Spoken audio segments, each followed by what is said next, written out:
Hello, welcome back to Bloodworth Zelda Diaries, as we are going through kind of just random bits of my playthrough of Tears of the Kingdom.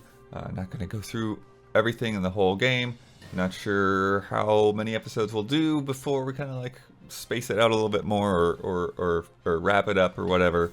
But you know, just going on little adventures and that sort of thing. And you know, the last couple of things we've done, we've been down in the depths. We've been, you know, stuck in the castle, stuck in some places that we've been kind of circling a few times. But this time around, we're getting back on the road, and so just kind of like following like one little thing off in the distance after another. I was going after. I had like one last one of those little fashion markers on my map. So I went down a little bit south of the castle to grab that thing, and I found like one of the Korok guys, and realized like I hadn't built this, like with the auto build, I hadn't built this cargo carrier yet. And so I tried that thing out, and it was interesting when I did it because like I saw how much Zonite it was going to cost, and like everybody's like, wait, I know there's things near here, so like I kind of wandered over to one thing, and it picked up a couple of bits from that, and I wandered over to the other thing, picked up a couple of bits for that, and so like I like economized and put that together and drove drove the Korok over to his friend. I found, I think maybe my first one of the shrines where they just kind of like take everything away from you, and you just kind of have to go in there with no clothes, no armor on, just take whatever weapons they have, and that was fun. I had another one there in that area where there was like a shrine where like you're just doing a bunch of stuff with logs, and I think I just like, rather than building an actual raft, I just took the stack as is and just kind of glued it together, and then put some fans on it. And predictably, you know, it didn't operate very effectively, but just being stupid. I also built another stupid thing in a well to get at a treasure chest. But it's cool to like build something and then ascend up through it. That's super fun.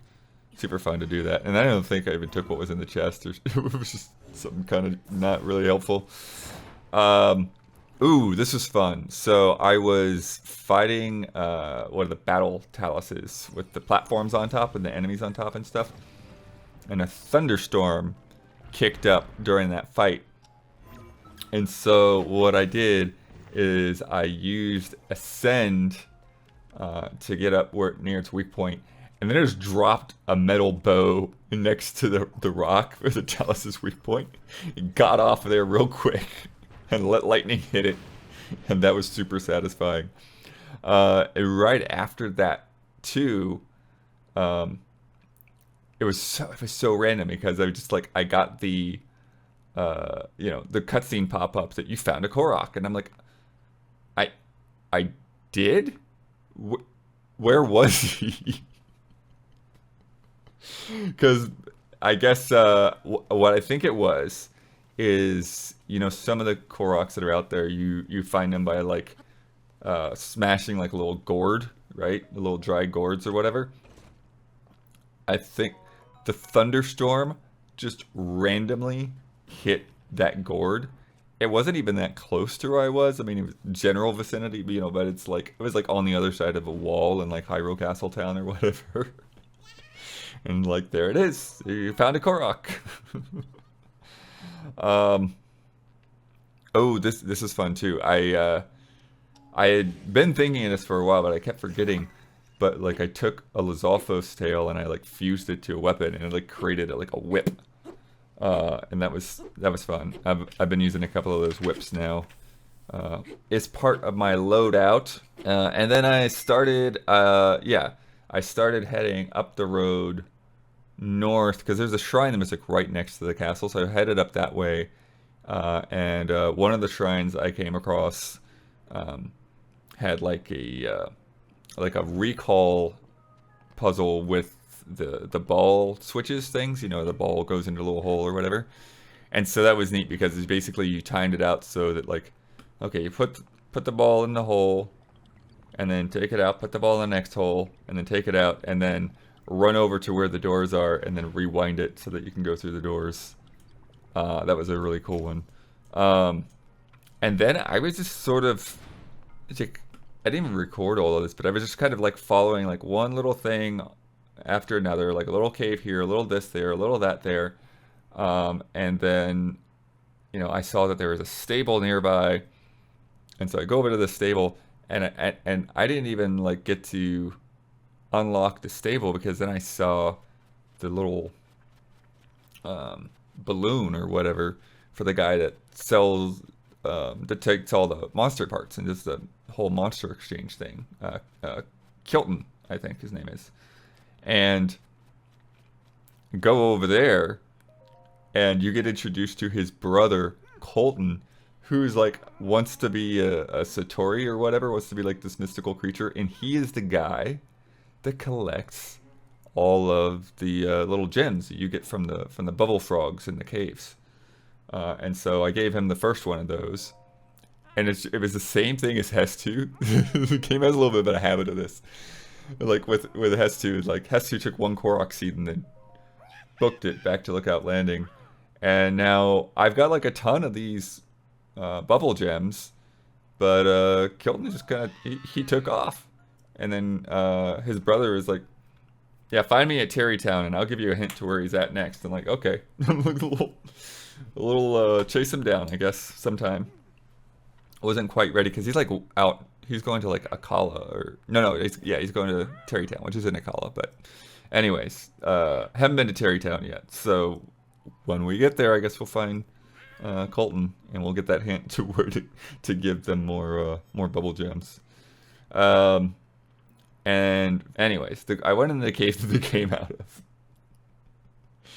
and then I had like found a one of the ruins that you ride back up, and then I was like right next to the Sky Tower for Eldon.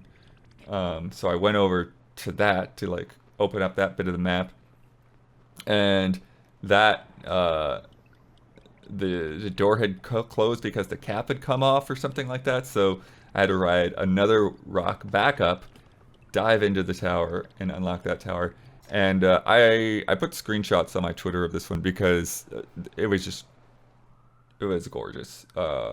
Yeah, I mean the tower sequence I've really loved, but it's like just the like matchup of like what I was wearing and the time of day and the location, and like you see like the snowy mountains in the distance. When you're rising up, you see Death Mountain and all of that. I said that out of order, but whatever. Yeah, it was just really, really pretty. And so like I went back and I got screen grabs from that clip. And then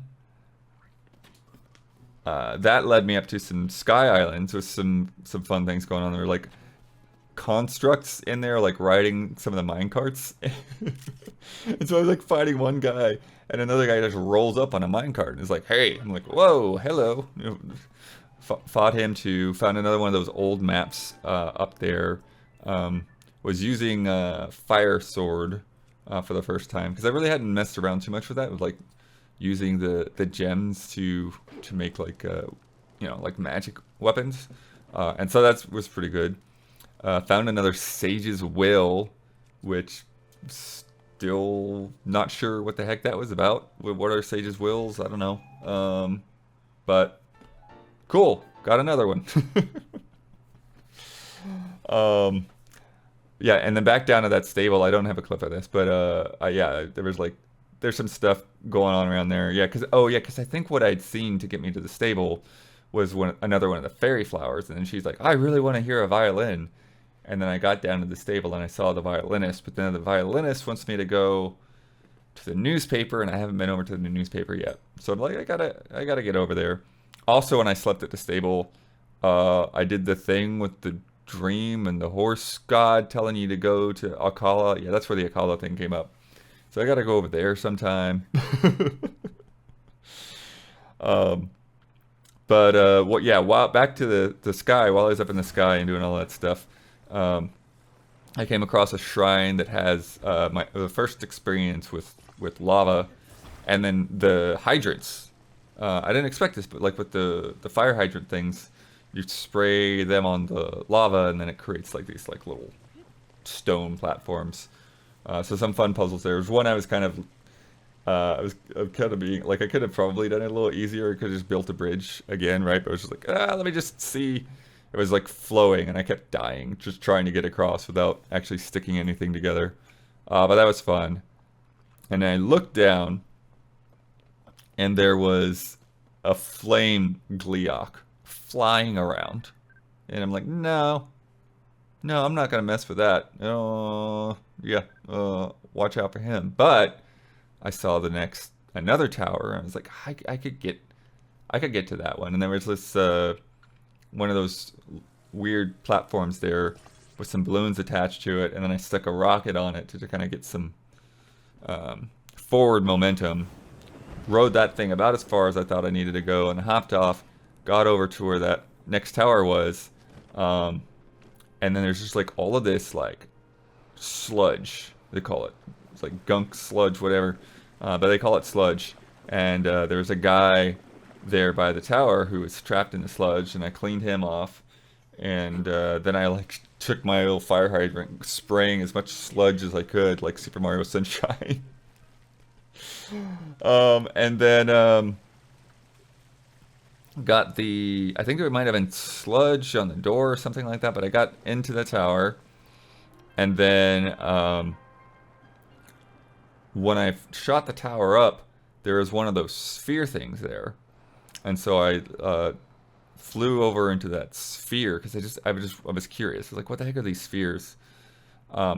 And there was just a device that had like the sphere rotating around this platform with like just a gotcha and a shrine there.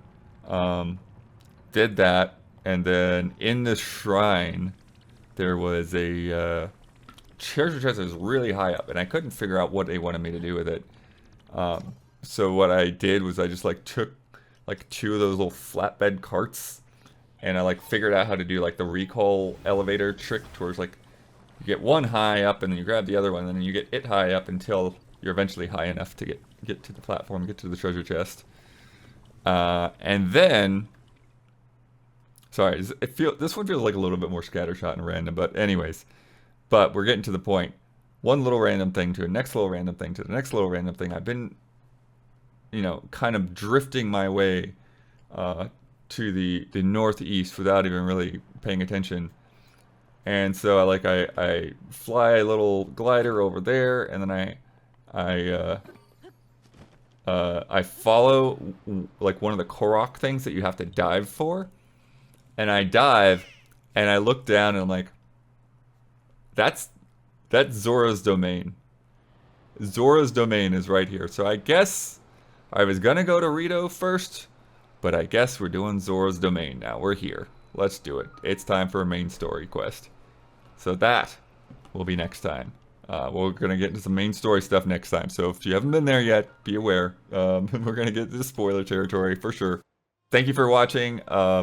If you like what you've been seeing so far, check out patreon.com/easyallies. We are funded by our community, by our fans, and that's how all this is going. By the time this goes up, I think the Zelda review should be up, so definitely check out Brad's review. Check out Damiani's full playthrough, all of that good stuff. And I will see you next time in Zora's Domain.